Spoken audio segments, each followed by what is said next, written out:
On today's episode of The Front Row, we have as our very special guest Dr. Brad Light, who is the Director of Choral Activities at UTPB in Odessa, and we're so grateful to have him with us, a graduate of Texas Tech University. Brad, it's great to be with you. It's great to see you again.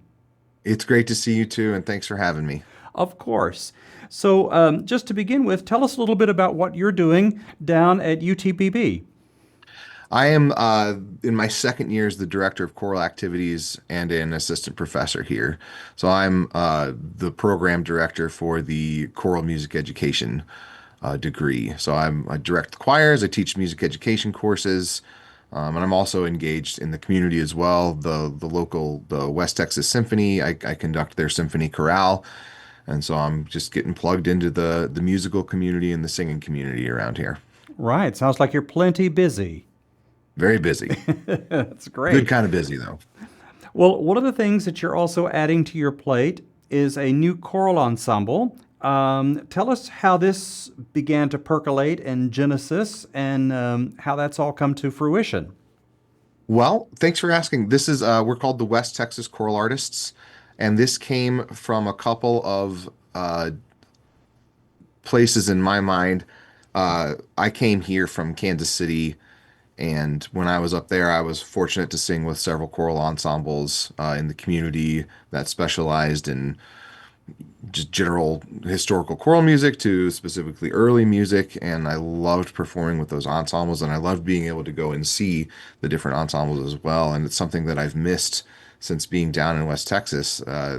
There's not a professional ensemble in the area that serves the larger region. And so I felt like I had the bandwidth and the capacity and the desire to begin something this year.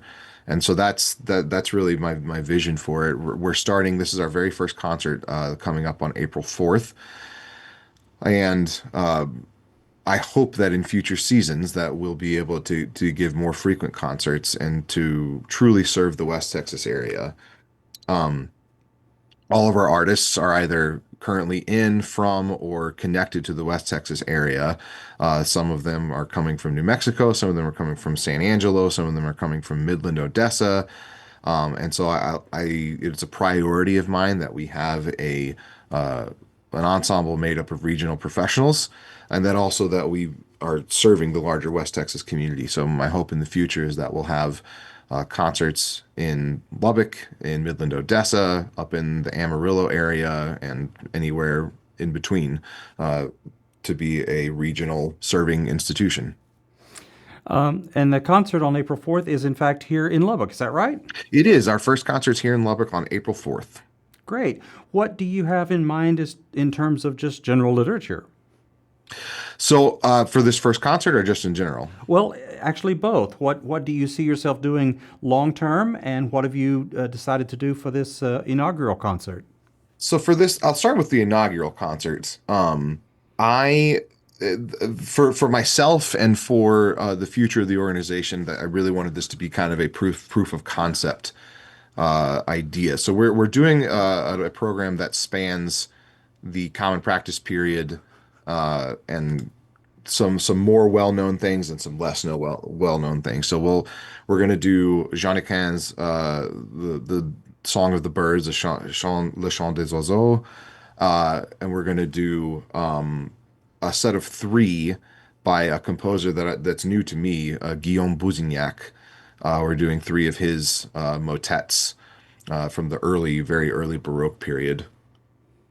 We're singing Hindemith's Six Chansons, which are absolutely stunning, beautiful harmonic language and beautiful poetry. In several of those, like the Six Chansons are kind of a standard of 20th century choral music. And then also we're doing Fanny Hensel's Six Gartenlieder. So a more common practice romantic composer, but maybe not one that folks are so familiar with. And those pieces are really, really fun. And then we're going to do two pieces in English, Arvo Pärt's The Deer's Cry, and then C.V. Stanford's Eternal Father. So really, really kind of spanning the common practice period of choral music history. Yeah, that's a lot of diverse literature. That's well done. it's really exciting, and it's been really fun to rehearse with our ensemble. So, what do you have thinking in terms of the longer term and the bigger picture? What do you want to do in the future?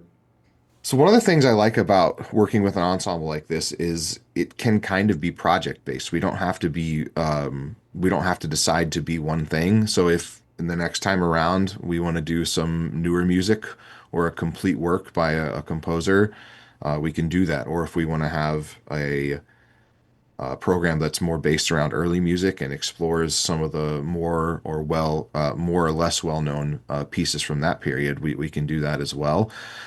In the future, I think it would be fun to premiere music by West Texas composers. It's very open ended right now, and that's kind of exciting. We can be whatever we decide we want to be.